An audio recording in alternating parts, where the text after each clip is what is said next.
Hi, everybody. Hello, I hope you can see me. Welcome to our full moon ritual for March. I hope you're excited. I am. I can't see you yet, but hopefully you can see me. I want to tell you that tonight's meditation is going to be very special. I've been working on it for weeks. I started getting guidance around this meditation at the start of the year, and I've been building what we're doing tonight for about 3.5 weeks. So it's with a lot of anticipation that I join you this evening for our inspiration ritual. And I want to talk to you about inspiration tonight from a couple of different traditions. Because we talk about inspiration a lot, and we talk about it almost like inspiration only belongs to the artists, or they're the only ones who have to worry about it. But I don't think that's true. Half of my lineage is Greek, and I studied Greek history and Greek philosophy and taught it as a professor. And so I'm drawing on that part of that lineage tonight to talk to you about how our ancient ancestors thought about inspiration. Because I think it will inspire you. I think it will inspire you to see inspiration differently, perhaps, than you have before. And then I'm going to talk to you about inspiration from the Hindu perspective and how the balance of masculine and feminine is where we find our deepest well of inspiration. And in fact, some of the tools tonight honor that tradition. So I'm coming to you from East and West to blend the both of best, as you know I like to say, and also to teach you something. I want to teach you about how your ancestors, my ancestors, our ancestors thought about this very important subject of inspiration. And I'm hoping that tonight feeds you a little bit. I'm hoping that you feel inspired to do something new after tonight. And whether it's thinking about something new or doing something new, creating something new, expanding something that already exists, even now as I'm talking to you, I want you to begin thinking about this. What is it for you? You know, inspiration sits in the sacral chakra, right? The sacral chakra is between your ovaries and the testes for men. And it's no coincidence that that is also your sexual center. Can everybody see me okay? I just want to make sure that I'm live for all of you. Okay, good. Yes, okay, so most of you can see me, so I'm going to keep going. So your center of creativity is the same as your center of sexuality. And what I tell people, it's kind of crude, but what I tell people is if you're not getting it in one area, you're probably not getting it in the other. And what I also tell people is you don't need a partner, but you do need to engage in a sexual relationship with someone, and that can be yourself. And that creates a flow that impacts how you live your life creatively. And for a long time, it's interesting, for a long time I didn't think of myself as an artist until I stopped thinking about art as painting. Does that resonate with anybody? I just grew up thinking that artists were painters. Like I went to museums, and when they said, oh, we're going to look at art today on our field trip, they took us to a room where there were paintings hanging on the wall, and I thought, well, I mean, I'm very bad at painting. I'm very bad. It's not my gift. My daughter is very gifted as a painter, as an artist, but I'm not. So I thought, well, that's okay. I'm not an artist, but I'll figure out what my gift is. And then when I started to see that an artist's medium can be lots of different things, like I'm a writer. So when I write something, that's my art. I'm a perfumer. When I blend oils, that's my art. And so my palette becomes paper, or my palette becomes human skin. Human skin's my favorite palette. Right?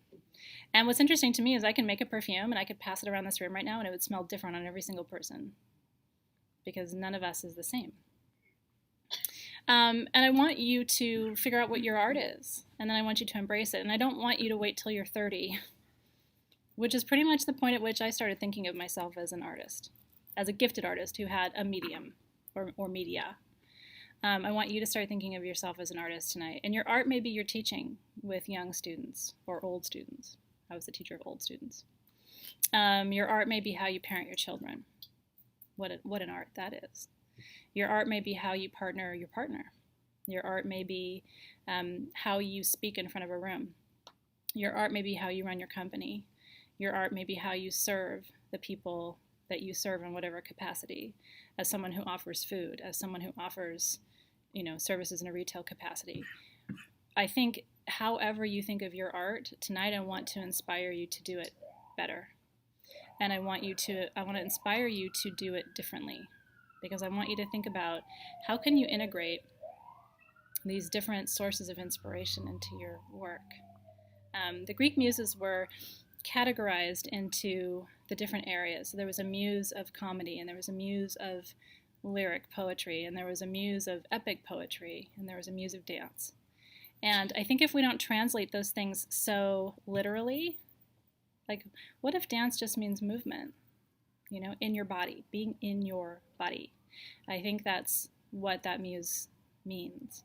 And so somewhere in your life, you've got to be creative in your body. And I need you to think about what that is: exercise, dance, movement. Because if you're not moving your body, your energy is not moving.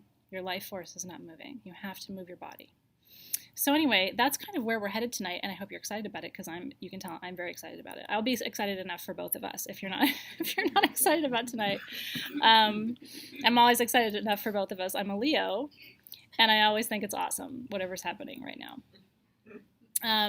So I want to talk to you first about the full moon. In case you don't know who I am, I'm the sage goddess, and I've been doing these full moon rituals for over 3 years, and a lot of you are regulars, and I'm grateful for that. Is anybody new tonight? New to Sage Goddess Full Moon Ritual? We have a really fun community on Facebook. We have a Full Moon Ritualist group, and so there's about 11,000 of us there, and it's fun because we're growing together, we're learning together, so I'm really glad. If you're new, I want to welcome you. So you're going to see me open a circle tonight. You're going to hear me call to the 4 directions. These are parts of what we call ritual protocol. So it's how do we open a circle, and that's important from a process perspective. Then I'm going to lead you through a meditation that I think will be inspiring to you. We're going to talk about stones and oils, because that's what I do, is think about how we can use energetic tools to open new levels of awareness. Then I'm going to ground us and close our circle, and I can't wait to hear what you see, what you feel, what moves you tonight. I hope it's a lot. So anyway, if you haven't been here with me for a while, I want to welcome you back, and if you're new, I want to tell you that I'm very glad that you're here. Okay, so yeah, if you're having problems, refresh your screen. I may do the same actually right now, because I still can't see myself, and I would really like to see me. Spoken like a Leo. I'd really like to see myself right now. Anyway, so hopefully you can see me. That's what's most important. So let's talk a little bit about the full moon in Virgo. Do I have earth signs? Virgo, Taurus, Capricorn. Okay. Represent your earth sign status. I'm not. So today's hard for me. This moon in Virgo has been very challenging. But if you're a Virgo, that doesn't mean that the full moon is easy for you. In fact, when the full moon is in your sign, it's like putting a huge spotlight on you and all the things that you are. And so it doesn't mean it's easier, it just means it's different. You'll feel the energy of the full moon more intensely when it's in your sign. What a full moon in Virgo does is it highlights everything that is analytical and critical, because Virgos are very, very good at helping you understand what's not perfect about you. Okay? I've never met a Virgo. I'll be talking to a Virgo. No joke. And this happens with all earth signs. I'll be talking to them, and they're talking to me, and all of a sudden they'll stop and say, "You have a thing on your face." It happened tonight with one of my team members. She's in our site. And I'm grateful. Look, nobody's not grateful for that. But they're so aware of like what's happening in the minutia that they're hearing you. They didn't miss a beat. Okay, I'm sure she heard everything I said. But she really needed to help me see that there was a hair on my face. And my husband will do the same thing. My husband will look at me. We're having a very serious conversation. I mean, I'm laughing and I'm not laughing. We'll be having a very serious conversation, and he'll look at me and say, lower left side of your face, I think there's a pimple coming. I'm not sure, and it might not actually happen, but I'm just telling you that I think it's coming. You know what I mean? Like, and I'm a Leo over here going, that just slowed me down. Do you know what I mean? Like, that took 5 seconds of my life that I can't get back. And who cares? And it's not your problem. Anyway, a lot of you are laughing because this is probably how you've experienced Virgos too. Here's what's lovely about a Virgo, though. I never have to ask him to do the details. Do you know what I mean? So if he's taking care of something, I never have to say, and could you, I'm going to adjust, now that I can see myself, I'm going to adjust. I never have to say, hey, could you take out the trash, and please be sure that you put a new trash bag in, and please be sure that you take it to this trash can because this other one, I never have to do that. He's thought about the whole thing and where it needs to go and what needs to happen afterward, and then 10 minutes after that, and 15 minutes before that, and it's all done. And it's much better than I could have done it. So God bless the Virgos is the upshot of what I'm sharing with you tonight. But think about the full moon brings an intensity to that. So you're probably looking around your life, if you're like most of us, either yesterday, today, or tomorrow, because the effects of a full moon start 24 hours before the moon is full, and they end 24 hours after the moon is full. So for those 48 hours, you're probably looking around your life and going, that rug is dirty. And that conversation bothered me. And I need to lose 10 pounds. And my closet's a mess. And your closet's a mess. And, and like, it's not just you. You're probably looking at everybody else in your life and saying, and I wish you would fix that. And, oh, I can't stand that. And, oh, look at that. Then you're noticing all the tiny, tiny things. And then the universe will bless you when that moon leaves that sign. So all I can say is hang in there for 24 more hours. And use a nice filter for people. The life lesson of Virgos, and by the way, if you love astrology, I teach it the 4th Friday of every month for free. The gift of Virgos is that we don't have to worry about the details because they're already worrying enough for both of us. And that's the lesson of this full moon too. You don't have to worry so much. Give it up. Do you know what I mean? You don't have to hold all the details. You can't. You can't hold all the details. So what you need to do is stop and surrender some of this. Not all of it, but some of it. You'll find a lot of peace that way. And no one says this is why surrendering is so hard. And it is why surrendering is so hard. I mean, if surrendering was easy, we would all do it. We would all do it. We wouldn't hold on to the stuff for so long or so hard. But it's not easy to do. So I'm with you. Okay, so first I'm going to smudge a little bit. See if you have any questions. One of the first things I do before I open a circle of any kind is I smudge to clear energy. And usually I smudge with white sage. Sometimes I smudge intentionally with a different herb, like rosemary if I'm doing healing work, or lavender if I'm trying to bring peace. But white sage is important because it clears negative energies and low vibrations. And this particular full moon is bringing a lot of beginnings and endings. I don't know if you've noticed that, but it is. And they're challenging for people. It's bringing up a lot of shadow in people. And so I think it's good to smudge with something that is a little more powerful than lavender or rosemary, which doesn't quite have the same effect. So this is your virtual smudge. A lot of people can't burn sage where they are, so the virtual smudge is like their way. It's their fix or their hit for the for the month. And then I'm going to take some too. I like to smudge down over my legs and then bring it up over my shoulders. And then one thing I always do is I smudge my hands. Your hands are where energy comes and goes all day long. You're giving and receiving all day long. You need to smudge your iPhone or your smartphone. You need to smudge your computer, and you need to smudge your hands. Because these days, those are our most magical tools. And everybody's laughing because they're like, that's exactly right. You know, magical wands and all of that are fine. We all use iPhones and hands to do magic.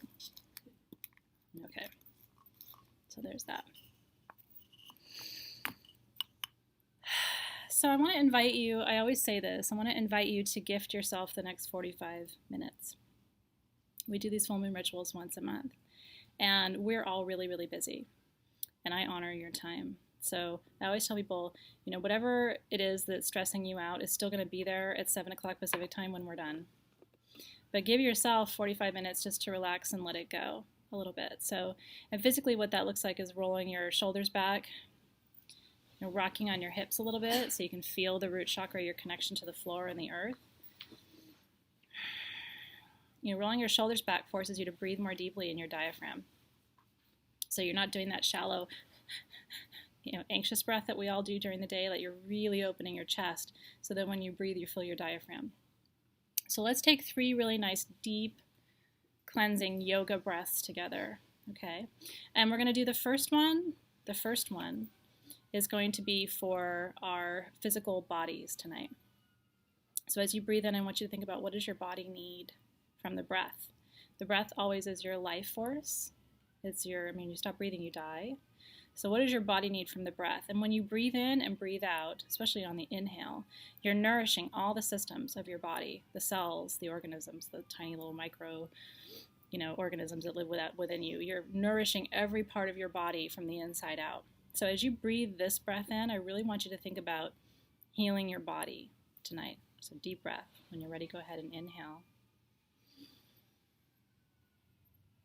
And exhale. The first one's always crappy, okay? Because the more you breathe, the deeper it gets, okay? The second one is for your soul. So what does your soul need from the breath? What does your soul need from your life force? Your soul needs to be able to work through you.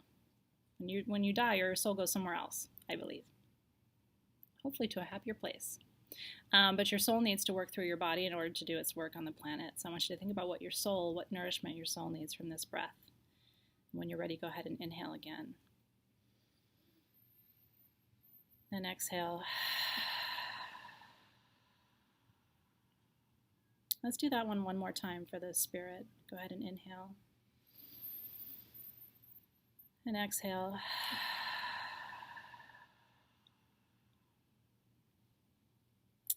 And then this last breath, I want you to think about the collective, and whether that's, for us, the people in the room, whether that's the planet, whether that's your family. I want you to think about a collective. And what does the collective need from your life force? Is it love? Is it nourishment? Is it encouragement? Is it support? Is it presence? All of these things are our gifts to each other. So we're going to take this last breath, which I hope is the deepest, on behalf of the collective. So when you're ready, go ahead and inhale. And breathe it out.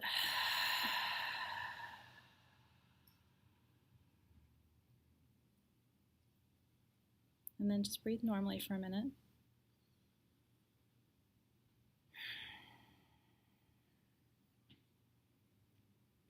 It's really important to connect with your breath a few times a day. It will center you. When people say, I don't know how to meditate, or I'm not good at this, I haven't been doing this for very long, what I say is, learn how to connect with your breath and do it a few times a day. When you're nervous, it will calm you. When you're anxious, it will, balance you. When you're floating around, it will ground you, because you can't be out of your body and focused on your breath at the same time. It forces you into your body in a really powerful way. And breathe deep. That's right. That's right, Trish. Breathe deep. Okay, so I have I have an invocation tonight to the Muses, and then I have the 4 directional invocation that you all are used to, and that's the first process that we go through when we hold the 4 directions. But first, I always open our circle. Tonight, I'm going to have us light our candle now. So if you have a candle with you that you want to light, I want you to get it within reach. If you're working with the inspiration candle, this is what this looks like, which is white, because in the Bagua, which is the feng shui map of energy, Bagua is really interesting. If you got the ritual set this month, you got a Bagua map in your set, and it teaches you where to set up altars in your home or anywhere. And white is the color of inspiration, according to the Bagua map. And so hopefully that was helpful for you to think about, what's the color, where does it sit on the map, where should I be putting my inspiration altar, and so forth. So if you have your candle, I'd like you to go ahead and light it for me now. Recognizing too, every step in the process of using your magical tools invokes the elements. So when we light our candles, it is invoking the element of fire. So we're balancing the elements in our work with the elements, even as we do these different parts of our ritual process. Okay, the Bagua, by the way, is for, several people have asked me this question tonight. The Bagua is both by room and by house. by larger space. So you can arrange your things within a specific room, or you can arrange your things in an entire space in a house, for example. And so if you have a very small space, you can still use that map and use it for the room. If you have a very large space, you can think about which room is in the center, which room is in the southeast, and then coordinate your magical work that way. Okay, so I'm going to go ahead and open our circle tonight. That's the next step in the process before we begin our meditation. So again, I want you to roll your shoulders back. Center your breath, focus your attention.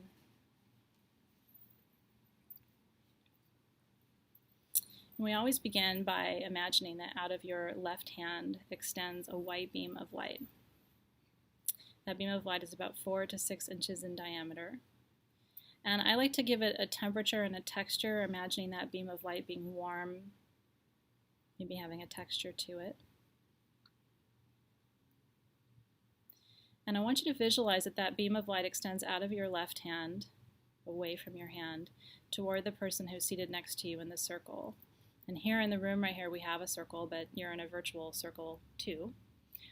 So however you think of the circle, you're sending that energy out clockwise around the circle. And I want you to imagine that energy entering the right hand of the person who's seated next to you. And you know, our circles go around the globe. We cross all continents. It's really magical. If you haven't been with us here before, it's true. So I want you to imagine that this circle isn't just in a room or even, you know, a few people. It's many, many people crossing continents. And so this energy that you're sending is crossing oceans and space and time. And so keep sending. Imagine it, you know, moving into the right hand of that person, into their chakras, through their energy systems, out their left hand, into the right hand of the person next to them, through their chakras or energy centers. And so it goes around the circle, moving clockwise. And just kind of see that circle of light moving, growing, building, extending, going being by being, until it reaches you, until it comes back to you. And when it does, you'll receive that energy in your right hand.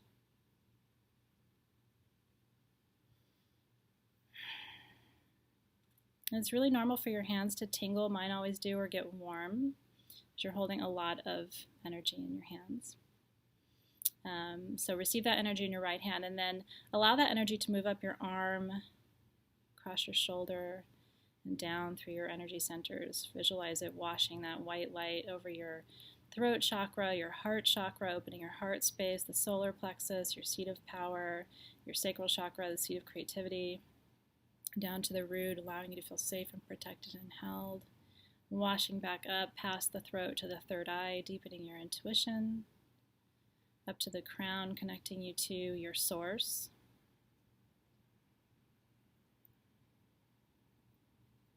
And with that, you're holding our circle. Each of us holds it. Can't do it alone. So thank you. Thank you for helping me hold the circle tonight as we open it. And what's really beautiful is as we transition from winter to spring, there is the light becomes a more powerful metaphor for us, because our days are lengthening and the energy that we're spreading is more potent. And light is always a part of spring celebrations and traditions. We're getting ready to celebrate the equinox on the 20th, so if we have time tonight, I'll talk about that too. Give you some suggestions for how to do that. Okay, so with that, our circle is open. I'm going to call to the 4 directions, which is something I always do. A lot of you love this part. If you haven't been with me before, this is new to you. So all you have to do is relax and just receive. Just receive. And if you like this, it's in our full moon ritual group as a JPEG. So you can print it out and use it yourself if you hold circles. So this is something I gift to you, but I always like to read it. So I begin with a call to the direction of east, and this is element of air. And this is for you if you are a Libra, Aquarius, or Gemini. And tonight I call to air, to the white clouds that wander across a pale blue-violet sky, and to the air that lifts them. To the breeze that blows across my face, to warm summer currents that smell the scents of sea and sand, and to the whispers of dawn, ancient voices speaking to me in familiar tongues. I call to the chilly blast of winter's breath, and to the hurricanes that destroy so that we can recreate. to the currents that support the wings of the seagull, and to the winds of my dreams that carry my hopes for tomorrow. I call to the storms of my heart that are violent and tempestuous, and to desert gusts where lightning strikes and thunder rumbles. Be here with us tonight, element of air, and let the power of your gentle force fill our lungs, open our minds, and lift our spirits. Next, I call to the direction of south. This is my direction, and this is for you if you're an Aries, a Leo, or a Sagittarius. I call to you fire into the dry heat of the desert that burns under a flaming orange sun. I call to the courage of the lion whose red mane dances in golden majesty about his face, and to the energy that burns within me and within you. I call to sparkles of fairy magic and to the flickering of the candle as it burns. I call to lava that flows wild and free from untamed volcanoes, and to the bonfire around which we all gather in vision quest together. To the warmth of the unconditional love that I offer you and that you offer me in this space, to the sage that we burn to clear, clean, and consecrate. Be here with us tonight, element of fire, and let the power of your mighty force warm our hearts, release our fears, and destroy our resistance to growth. Next, I call to the direction of west. This is element of water. This is for you if you're a Pisces, a Cancer, or a Scorpio. I call to you, water, and I call to the deep blue-green waves that rush the shore, to the dolphin who weaves in and out of the purple sea, who dares to explore the deepest waters without fear. I think this is my favorite, even though I'm a fire sign. I call to the mermaid who is bound to her depths. She personifies flow and grace, to the awesome power of currents that carry me forward, spiraling and gasping into a future I dare to meet. I call to the raging rivers that run wild like my heart, and to the rain in which we dance together, fearless and letting go. I call to destiny as we gaze out over endless seas that divide us and yet connect us tonight. Be here with us tonight, element of water, and let the power of your graceful force wash us clean and teach us how to swim with the tide rather than resisting its pull. That's the most important work we do. Finally, I call to the direction of north. This is element of earth, and this is for you if you're a Virgo, Capricorn, or Taurus. This is where the moon sits tonight. This is not her native element. The moon is a water planet, so she sits in the direction of north tonight. I call to you, earth. I call to the fields of winter grasses and to the deep woods that are blanketed in dry moss. I call to leaves that signal summer's past and autumn and colder nights ahead. I call to the many mysteries and the secrets that are held aloft by the jeweled tapestry of black tree limbs against a night sky. I call to the silent trail of the stag as it weaves its way through the dark of the forest, and to Gaia, my great mother. She holds all of us in her bountiful embrace. I call to the fruit on your trees, Gaia, the nourishment of your plants, the blessing of your sacred herbs. I call to sand and soil, to salt and spice. I call to rock and mountain where we climb to remind ourselves of our own vast potential, and to vistas that are far and wide, landscapes that are green and brown, both arid and tropic beauty. Be here with us tonight, element of earth, and let the power of your grounding force call us into present time. Remind us, earth, of the gift of silence, our connection to the land, to each other, to all forms of life. My wish for you, tonight and always, is that the delicate and precious balance of these four elements will make itself known to you now and always. And so together as a circle we say, Amen, aho, and so it is. Amen, aho, and so it is. It always feels good, no matter how many times you do it. I think the elementals appreciate it. So we open a circle, and then we trace the four directions. And then that way we honor multiple traditions in the work that we do. And I think it's very powerful. Okay, so next I'm going to begin our work tonight by summoning the Muses. And I want to tell you, before we begin, what I love about ancient history and why I was so drawn to study it for such a long time is that they used metaphors to describe what we think of as rational phenomena, okay? So when you think about inspiration, like, oh, I'm inspired to, for me it's make a new perfume, or I'm inspired to design a new candle, or I'm inspired to, create a new gemstone set. When that happens to me, I think about it as something that is divine, an idea that comes to me in meditation, or, the ideas for these ritual sets always come in meditation. The Greeks believed that the Muse, who brought inspiration, was outside of us, an entity, a force, okay?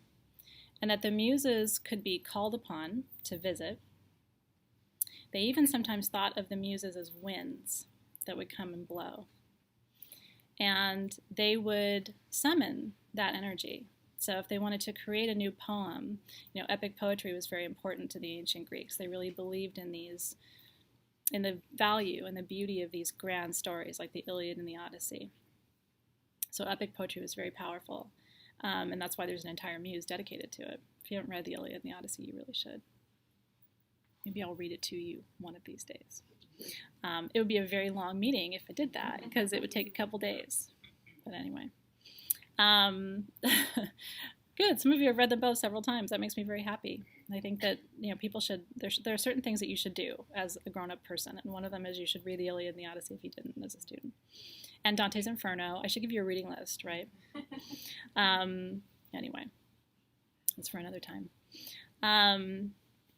They believed in these grand tales, and so they allocated the Muses to what they thought were the most important forms of art. But they also thought that the Muse could come to you, and then the Muse would leave you. And your job was to receive as much as you could from the Muse, from that energy, before it left you. So, in energy terms, we talk about a download. Do you know what I'm talking about? Like when you're connecting with your guides and the elders, and sometimes we talk about downloads of information. I believe that if you go into shamanic journey or if you go into deep meditation, that you can get a lot of guidance in a very short period of time, and that's what we call a download.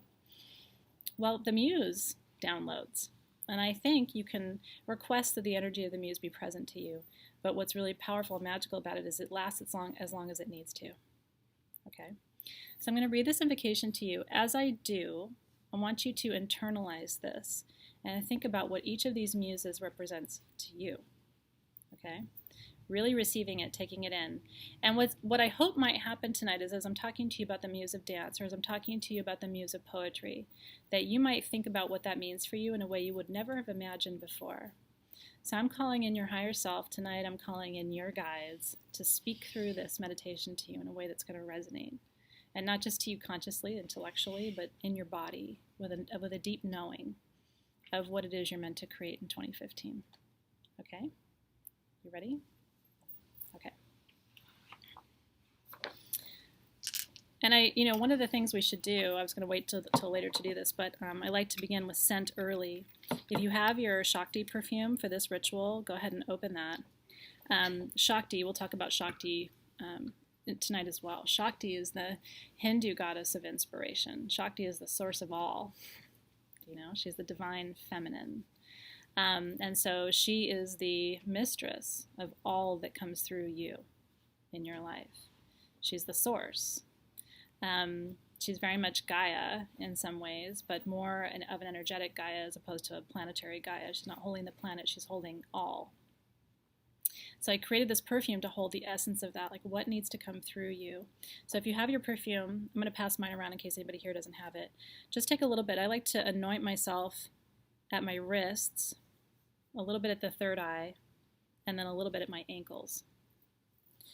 And these are Indian perfumes that are in Shakti, Indian notes. So I wanted it to be authentic to the source. So there's sandalwood and some florals. It's a very deep, but sort of a piercing scent, which is how I think of Shakti, the energy of Shakti. But I like to anoint with what I know, what I do, and where I'm going. So that's my process. So I'm going to pass this around, but I want you to have a scent that you associate with this work. That's why we use perfume. Perfume creates a scent association for you so that whenever you smell that, you're instantly taking back to tonight and to this meditation, to me talking to you about the Muses. It will draw you back when you smell that scent. Yeah, if you don't have Shakti, Suzanne, and you want to hold the energy of my intention for tonight, sandalwood, Indian florals, which would be white florals. A lot of Indian flowers are white flowers, but something that dries down to that sort of sandalwood or woody, earthy base would be really helpful. And I'm seeing questions about, is Dea okay or jasmine? I think those are both fine, because Dea is a white flower perfume, so is jasmine. And Hecate has a sandalwood note to it, so I think all of those would be fine choices. Okay, so let's get started.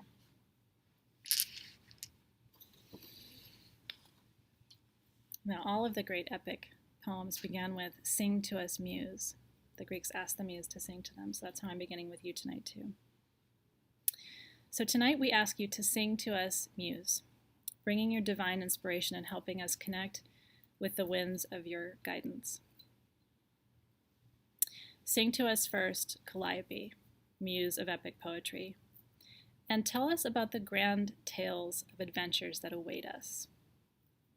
Gift us with curiosity about all the adventures that lie ahead. Then we ask that you sing to us, Clio, the Muse of history. Gift us with wisdom of the past and our ancestors. Offer us their deepest wisdom tonight.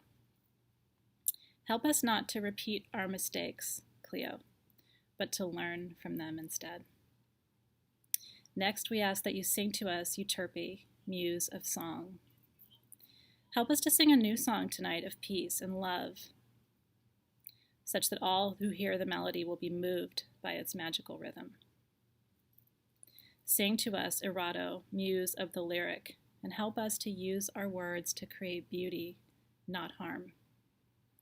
We must learn that words should be used for the highest good, and we must remember that words carry energy that is not easily erased or undone. Sing to us now, Mapomone, Muse of the tragedy. Remind us that all of life is the balance of joy and sorrow. We are all the crux of the light and the shadow, and there are blessings in exploring it all. Sing to us tonight with an open heart and a mind that receives. Sing to us Polyhymnia and teach us a new hymn, a song of devotion to our faith and our connection to God. Help us move in alignment with the words of faith that call all of us home. Sing to us Terpsichore, the Muse of dance. Help us to be more present in our bodies, moving to music and allowing, connecting, grounding. As we dance the way our ancestors did, sensing the ancient rhythms. Sing to us Thalia, the Muse of comedy. Remind us to laugh. It's all serious, and yet none of it is. Our ability to laugh at ourselves and each other is what allows us to heal as a species. Thalia's smiling in the feed. It's cute. We have our own Muse of comedy right here live with us tonight. It's very special. And last but never least, sing to us Urania, the Muse of astronomy. Tell us the tale of the universe, Urania. How small are we under this full moon? How vast the night sky, and how far our spirits have traveled to be together on this journey tonight. May each of the Muses speak to you this evening in a way that connects with your deepest soul and your purpose for this life. And I intend that for you, for the highest good of you and your own evolution along your path. So it is. So it is. So it is. So I want you to choose now. We're going to go into our meditation, and I want you to choose what to bring with you. I'm headed tomorrow evening to a shamanic journey this weekend, and part of what's always stressful for me, it's funny to say shamanic journey is stressful, but what's stressful for me is figuring out what to bring, because I'm very intentional about what I bring into a shamanic journey space. We're going into a short meditation, not a weekend-long thing, but I want you to think even now of what do you want to bring into this inspiration meditation for the next 10 or 15 minutes. Is it a stone? Do you want to bring a piece of jewelry that you might be wearing? Just be aware, because I think we can infuse the energy of this meditation into whatever you decide to hold with you, okay? So if you have your stones that you want to work with, tonight I'm working with blue lace agate because this is the Muse's stone. When people say, what is inspiration? What stones do we use for inspiration? It's blue lace agate, hands down. which is interesting because it's not an orange stone. It's not a sacral chakra stone. But to me it is. I'm also working with Tangerine Quartz tonight. These are all the stones that were in the set. I'm working with Banded Amethyst, which connects you with your higher self, helps to deepen your spiritual awareness. I'm working with 3 different kinds of jasper, because jasper is also a stone of inspiration and creativity. Red jasper to strengthen you, Botswana agate to open you to your higher purpose, and fancy jasper, which deepens your intuition, helps you sense and feel more acutely, and then Tibetan quartz, which heals you. Tibetan quartz does. It also heals your preconceptions or misconceptions about what inspiration can be for you. It helps to, erase old patterns and old mindsets that keep you from seeing yourself as a creative being. Yeah, people are saying they love the sounds of the stones clinking. That's a magical sound right there. That's music to my ears. Okay, so you want to hold your stones, whatever stones you're going to kind of dedicate to this work, you want to hold them while you're meditating.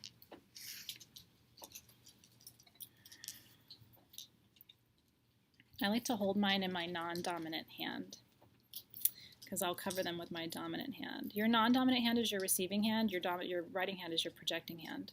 So it's important to receive energy in your receiving hand, which is your non-writing hand. Okay. So roll your shoulders back. Again, just getting into good position to work with the energies that are present. Tonight's meditation is simple, and then it's not simple. Because I'm going to ask that the winds of the Muse blow through for you tonight. So I want you to imagine that you are in a deep clearing. The only space I've ever been that looks like what I'm going to describe to you is the desert. I don't know if you've ever been to a desert before, where for as far as you can see in every direction, there's nothing. You can find spaces like that here in the desert Southwest, where when you look north, it's clear and even the ground as far as you can see. You look east, same thing, clear and even as far as you can see. I want you to imagine that you're in that space where there is nothing but you and your earth below you, your sky above you. In those spaces where it's so quiet, you can hear your heartbeat. And usually the sun is shining, so I want you to imagine that you can feel the warmth of the sun on your skin. And sometimes in those moments of expanse and openness, that's where the deepest inspiration comes. When there's nothing outside of you to look at or to receive from, you have to turn within and find the inspiration within. And I want you to imagine, really sense and feel now what's below you. What does the earth look like under you? What does the sun feel like on top of you? What's the temperature like? How does it feel in your body in this place?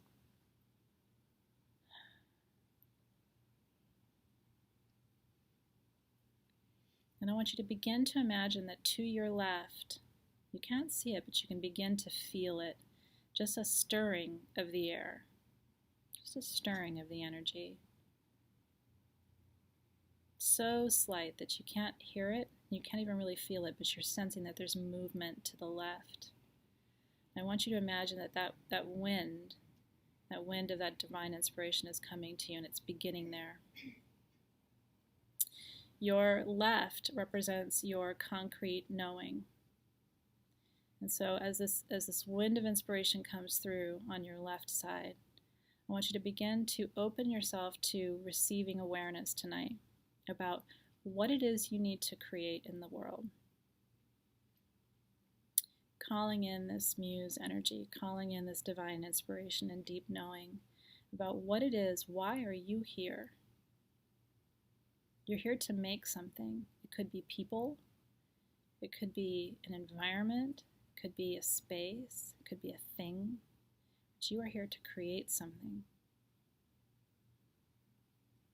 So as this wind comes through on the left, try to sense and feel it now. Try to feel the air moving, adjusting. You might even, some people notice a change of temperature on their left side as this muse energy comes through. And I want you to imagine as it comes around your left side that it begins to envelop you clockwise. And let this wind come. Welcome it. Know that it's a benevolent force that's here to show you something tonight. And your job is to receive as much as you can before it leaves. So feel that sense of urgency. What is it? What is it? What do I need to know? What am I here to make? What am I here to create? Who's here to receive it? How will I do it? What does it look like? What should I call it?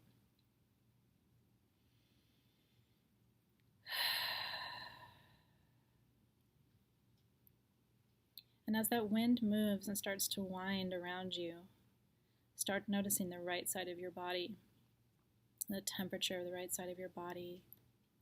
Begin to feel that movement coming around the front of you to the right side. And the right is your space of more subjective knowing, where knowing is more open to interpretation. Knowing in the right has to do with symbols. So here the muse and the guides might show you a picture or an image and be more subjective and suggestive as opposed to explicit. They might show you a scent, like what is this thing supposed to smell like? Or they might show you a feeling. Are you sad all of a sudden? Do you feel happy all of a sudden? And keep in mind the muse may also show you what you need to release before you can create.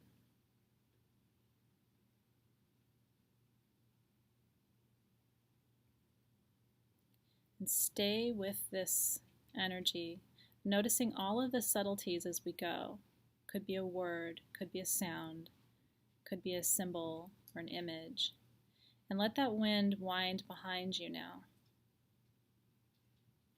And feel it begin to wrap all the way around your body. And as it does, as it comes behind you, the learning that comes from behind us is about what we don't see. So ask the muse here, what's my blind spot? What do I not know that I need to know? What are the resources that are available to me that I'm not aware of?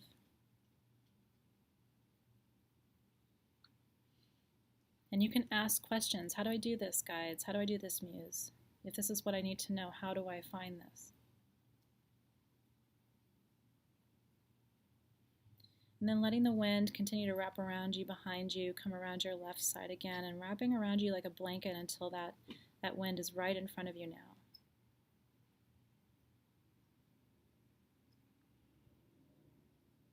I can feel it as I'm talking to you. Knowing from the front is about what we see, is about what's available to us right now. But even what we see, we may not always believe. So what is it? Are there old belief patterns? Are there old ways of being? Are there old, misconceptions that you have about this thing or this process? What do you need to look at differently? What do you need to see again with new eyes in order for this vision to come through you?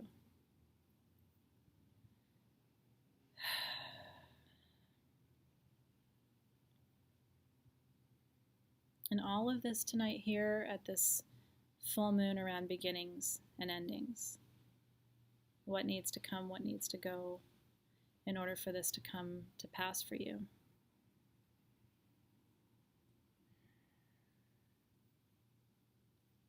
And now I'm going to have the wind wrap around you one more time. And as it does, I'm going to ask that the muse, who really is a guide, you can speak to your muse.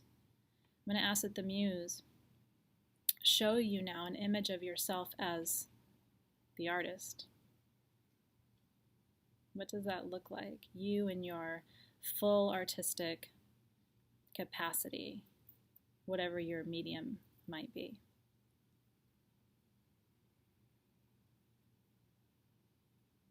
What are you doing as artist? How do you feel as artist? And try to keep the focus here on yourself. It's easy to start saying, well, what about my children? Or what about my partner? Or what about, no, this is about you. This is about you as artist, even if you don't think of yourself as one right now.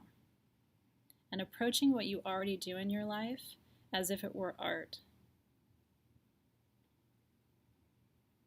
How can you create more beauty through what you do? How can you make people feel something through what you do? How can you heighten people's senses and awareness through what you do?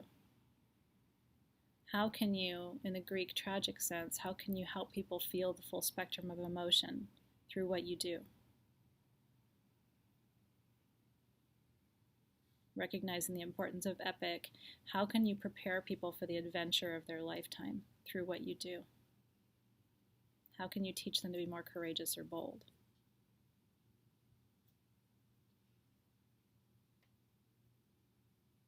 Now I'm going to go quiet here just for a minute to allow you to receive. And this is a place where you can ask for clarification. If they're giving you a symbol that isn't clear, an image that isn't clear, ask for clarification now. What does that mean?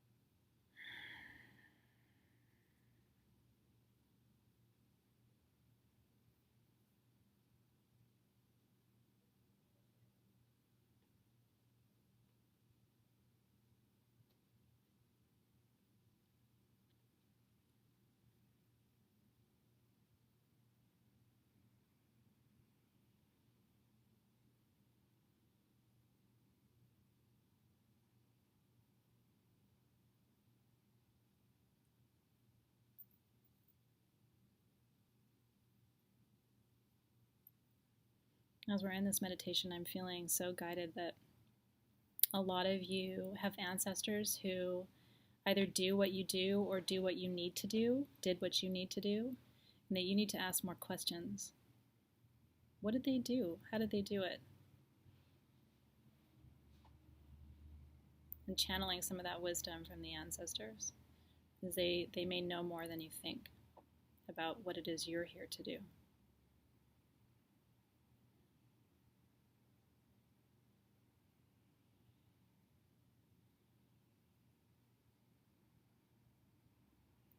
I'm going to ask the Muse just to pass around one more time. So we're sort of wrapping you in this blanket of this inspiration, which can feel like love. You know, when someone inspires you, it feels like they love you because they're encouraging you. They're breathing breath into you. Inspiration in spirit. You're taking spirit within when you're inspired. Just letting that breath wrap around you one more time. Receiving. Shakti will teach you how to receive.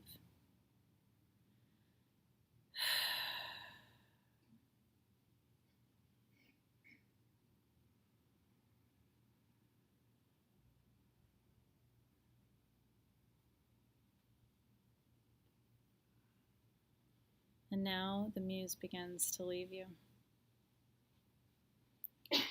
And it's very interesting. You might, as the Muse sort of unfurls itself from you, removes these layers of wind that have been blowing across you, you can feel cold in its absence. But this spirit, this essence is always available to you. All you have to do is ask and summon it, call it to you. I think we're meant to be inspired. The Greeks called the Muse the high genius. You know, this is our highest inner wisdom that we're working with tonight.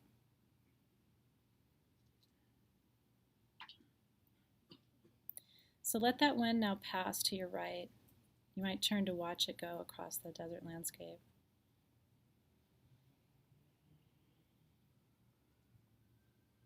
And stop here just to take in what this has felt like, to be held, to be inspired, to have that breath breathed into you, to be receiving, not giving, receiving. Take one deep breath here. Go ahead and inhale.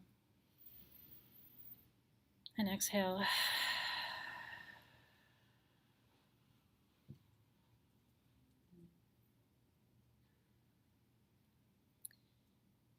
And very gently, when you're ready, beginning to bring your awareness back to this room, your body, this lifetime.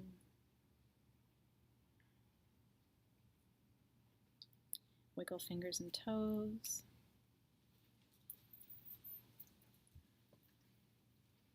Roll your shoulders back.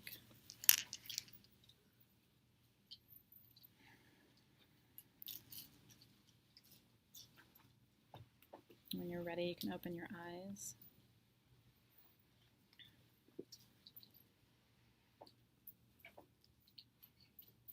It's very hard to receive. I see a lot of you mentioning that. It's very hard. It's much easier to give. It's very hard to receive.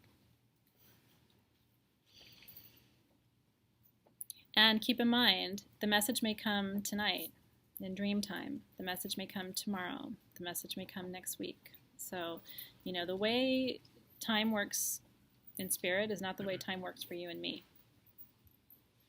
It's not linear. But this can be very intense, you know, and I welcome you to I mean, this is all recorded, so I welcome you to watch this again.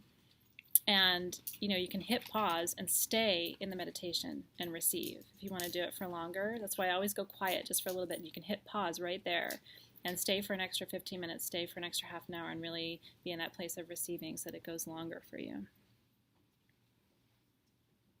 Yeah, so it'll be on later tonight in the player. What's really cool now is we have this little player. So all of our meditations, it's just click, click, click. January, February, March, April. Not that you want to spend hours watching these. Some people might. So, some of you are asking about Shakti, and you can. We don't have the full ritual set available anymore because it's sold out, but if you just want Shakti, I'd be happy to offer that as a separate offering for you. I'm really glad you liked it. It's very special. Yes, you will download more in your dreams, so pay attention. Journal. You know, dreams on the night of a full moon are always very vivid. You may not be conscious and aware of them, but they happen. So if you can, when you wake up, just, you know, jot a few things down. Start keeping a full moon dream journal. It's a really powerful way to record some of these experiences that you have. Okay, so I'm quickly going to, not quickly, but I'm going to ground us now and open our circle, and then we'll talk about next month and what's coming for you.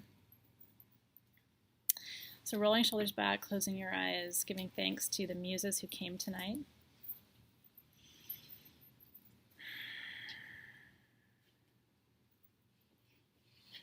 Giving thanks to the four directions. We dismiss them in the opposite order that we invoked them. So we began with East, we'll end with East. So first we say thank you to North, Earth, for being with us, holding the direction of North, and offering us wisdom and presence, silence. Thank you for your service to our circle tonight. And then West, element of water, thank you for being present, helping us get in touch with deeper emotions. We thank you for your service to our circle. And South, direction of fire, thank you for giving us courage to explore what it means to be an artist, to receive inspiration. It's hard to receive, so I thank you for giving us courage to do that. And then last but not least, direction of East, new beginnings. They're coming for all of us. And as we approach the spring equinox, letting us be open to this spirit of renewal. Thank you for being present in our circle tonight, East, element of air. So the energy of the circle came to you in your right hand. Open your hands now and allow the energy of the circle to be released from your right hand. We're going to send it back, unwind, and unfold it counterclockwise around the circle. And as you do, just releasing it with grace and with gratitude. So thankful for everybody who joins in these circles and brings their beautiful energy to this space. So many people who join this space every month are in need of healing, in need of inspiration, in need of support and encouragement. We offer that here. So thank you for being part of that experience for the collective. And as it unwinds and rolls back to where it began, just visualize sending a little bit of love to everybody who's been with us this evening, a little bit of acceptance, a little bit of kindness. We're all under this Virgo full moon, and it's been a wild ride, so let's just send a little bit of not noticing. How about that? Let's send energies of not noticing tonight. Let's send energies of allowance and receptivity to each person who's in the circle tonight. Knowing that whatever you send is what you'll receive. And that energy will come back to you in your left hand, and when it does, I like to turn my hand upside down and visualize sending that energy down into the very center of the earth. That's how you ground the energy of a meditation. And let the center of the earth receive the energy from our circle tonight. Energy is not created, nor is it destroyed. That's called the law of conservation.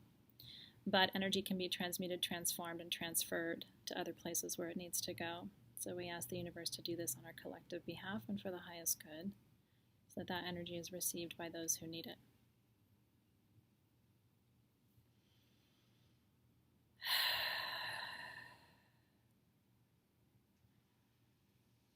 Now with a deep bow of gratitude, we say, so it is. So it is. Yeah, Leslie said it goes by fast. I told you. Vortex.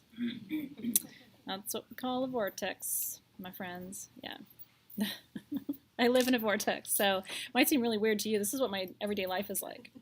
I eat breakfast and then it's dinner. So there's that.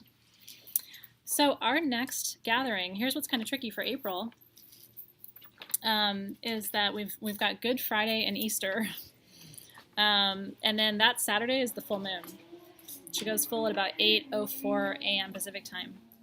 So we are going to gather the first Saturday in April. I believe it's the 4th. Correct me if I'm wrong. 5th? 4th? It's the 4th. Ooh, nice. 4-4. That's magical. So we will be gathering on April 4th at 6 p.m. Pacific time on that Saturday. So hopefully between your Easter celebrations and your Good Friday celebrations, you'll be able to squeeze this in. That's so holistic, isn't it? Good Friday, little full moon ritual, Easter. We're just covering all of the bases. That's what we're doing. So let me tell you about April. April's theme is empowerment. We haven't done an empowerment ritual before. And what I've been given for April is that what I need to do in the meditation is call in energy from above, below, and then through your center. And I want to teach you from different traditions and cultures what it means to find empowerment. So how do they do it in these different cultures? Ancient cultures, modern cultures, Eastern cultures, Western cultures. All with an eye to finding empowerment from your spiritual connection and finding empowerment from within, so that you're not trying to find it in places that can't offer it to you. Does that make sense? So I'm going to connect you to the earth and help you pull up empowerment energies from below. I'm going to connect you to source so that you're pulling in empowerment energies from above. And then I'm going to connect you at your core and activate the solar plexus chakra in a way that I think will help you feel more empowered to make good choices in your life and help you trust your deeper knowing and your intuition. Okay, so that's the focus. So this is the Toolset, which is going live tonight. This is empowerment with beautiful art by my graphic design team. So it's a beeswax candle, and the inscription is really beautiful. It says, "Your power comes from deep within you. Never forget who you are," which is part of my work in the world, is to help people not forget who they are. Here's my favorite part of next month's ritual set. I'm going to pass this around in the room. Aren't you jealous that you're not here? You can't smell. The perfume for this next month, I love jasmine. I know, I shouldn't rub it in. I love jasmine. So I sourced 6 different kinds of jasmine from different parts of the world and created a perfume called Durga. Anybody know who Durga is? Durga is a very powerful goddess. I made a perfume honoring her because jasmine has traditionally been an offering to Durga. So it is pure 6-form jasmine perfume. It's the most expensive perfume I've ever created for a ritual set. It's lovely. If you love jasmine, you'll love it. If you don't love jasmine, you won't like it. I'll just be really honest. This is not your thing. When I wear this, people follow me around, so I take that as a really good sign. And it lasts and lasts and lasts. I was wearing Durga yesterday, and everything smells like it. My sheets smell like it. My clothes smell like it. So I hope you love it. And again, if you don't love it, this is not for you. Turn away if you do not love it. Here's what's really cool about the April set. It has a stone in it called Bumblebee Jasper, because the queen bee is the most empowered of them all. Usually your toolkits have a full stone set in them. It's hard to see the stone on the camera. Bumblebee Jasper is so rare and so expensive that it has 1 stone this time, which costs the same as a whole set. But it's a really, really powerful stone. It's empowerment. Bumblebee Jasper comes from one mine in Indonesia that is so hot and so inaccessible that people have died mining it, and they can't actually pay miners at this point to go. because people know what happens when they go to the mine. So it is virtually inaccessible in the world anymore. I got a very small supply of it at Tucson just for this set, and then there isn't any more to be had. It's a really special set. So if you've been waiting to get a ritual kit this year, but you haven't yet, this would definitely be one to get, is Empowerment. Do you guys like it? Yeah? They like it. Scratch and sniff TV. No, Bumblebee Jasper does not have asbestos or anything toxic in it. That's good to ask. It does not. Okay. Any questions before we surrender for the evening? A couple things to tell you. So since our last gathering, we have different Facebook groups. I just want to make sure people always ask me, you didn't talk about the Facebook groups. There's Full Moon Ritualists, which is, that's where we talk about moon stuff.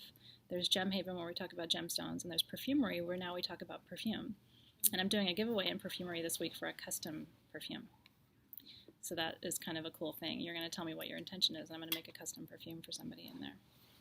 I don't make custom perfumes for people, so that's kind of a special opportunity.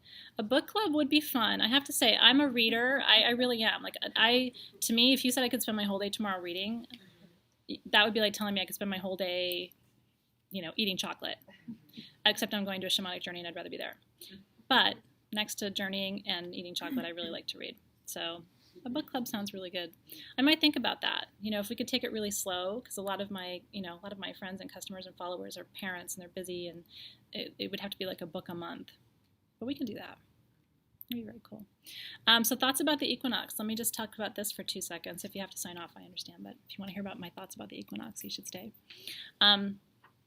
This year, there's this really interesting energetic vortex happening on the 20th.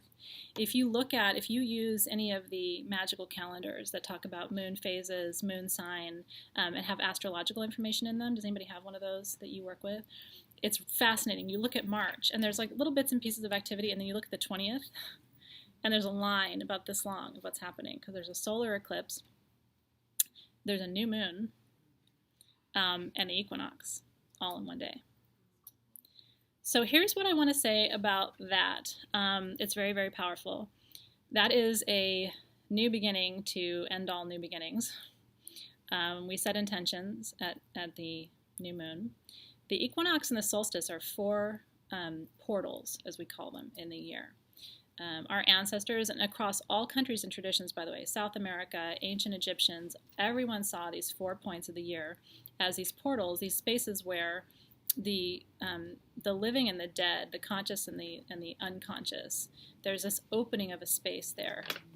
And so to have that opening between winter and spring, and that time of new beginning, that time of turning toward the days growing longer, and this balance. Equinox means equal night and day in Latin. To have that happen on the same day as the new moon, and to have that happen on the same day as the new moon and a solar eclipse, I would encourage you. Now, we don't want to do a lot of magical work at eclipses, because eclipses are sort of like reverse cards and tarot readings. Do you know what I mean? Eclipses mess with the energy. Eclipses reveal what's hidden, lunar and solar. So we don't want to do a ton of magical work. I'm not going to be doing a lot of ritual. I'm meeting with my sabbatical group, because we always meet at the new moon to do sacred crafting, and we're making perfume on the 20th. Somebody said they saw a person in a window behind me. I don't know. But there, my husband sometimes will kind of pace by the yeah, so my husband kind of paces sometimes by the sliding glass doors, and that's the reflection that you're seeing. Sorry to make it not magical, but I'm pretty sure it was him. I know. Sorry. Anyway. I wouldn't do a ton of high ritual. There are a lot of very powerful spring equinox rituals that you can do. If you want to do that, I would not do it during the period of the solar eclipse. But having said that, I do think it's very important to honor these turning points in the year, these 4 major points, because there's something about night and day being equal. If we are just echoes of the universe, then this is when we become the balance of light and darkness. And there's an alignment, there's an integration that happens at these 4 points that I think is very significant. There's a reason that our ancestors have celebrated them since the beginning of time, even when they didn't celebrate much else. Okay? So do what feels right. At the spring equinox, I like to light a lot of candles. It's the return of the light, right? So our ancestors used to go around and turn on all the lights in the house too. Like just light. That's the return of the light. And somebody's asking about abundance checks. You can do abundance checks at the new moon. I don't do abundance checks, but a lot of people love them and have great, somebody said great sex. I got so distracted. I see the word sex in the feed and it's like, and I don't even know what I was talking about. But Ostara is represented by rabbits. And rabbits do it well and fast. I'm just saying that's what they do. So it's true. There's actually, I mean, this is a time, Ostara is pregnancy, right? I mean, Ostara is when all of it is coming to life. You know, we are giving birth. And actually, my children were born the week before and the week after Ostara. I had one on the 15th and one on the 31st. So I was very much in my Ostara-ness when I was pregnant both times with my kids. I didn't plan that, by the way, but people always say, gosh, June must have been a really fun month in your house, because every year in March, children would arrive. Sing. Like the Easter Bunny with its eggs. Anyway, a little too much symbolism for tonight, perhaps, but anyway. So fertility is definitely one of the themes, but it's really about new beginnings, renewal. What do you need to renew? Commitments, relationships. I mean, what needs to be renewed for you? It can be a renewed commitment to your health, to physical wellness, to eating better. You know, now that we have lots of crops coming, we have access to fresher food, maybe you need to eat better, treat your body better, get more sleep, go to bed earlier, meditate more. You know, these are the themes of spring to me, always each year. So, to your health. To your health. Cheers, everybody. Cheers. Happy full moon. I hope you enjoyed tonight. I loved being with you. And I will see you smack between Good Friday and Easter next month on Saturday for our next full moon celebration. Cheers, everybody. Enjoy. Get your stones out there under that full moon. Charge them up. I'll see you very soon.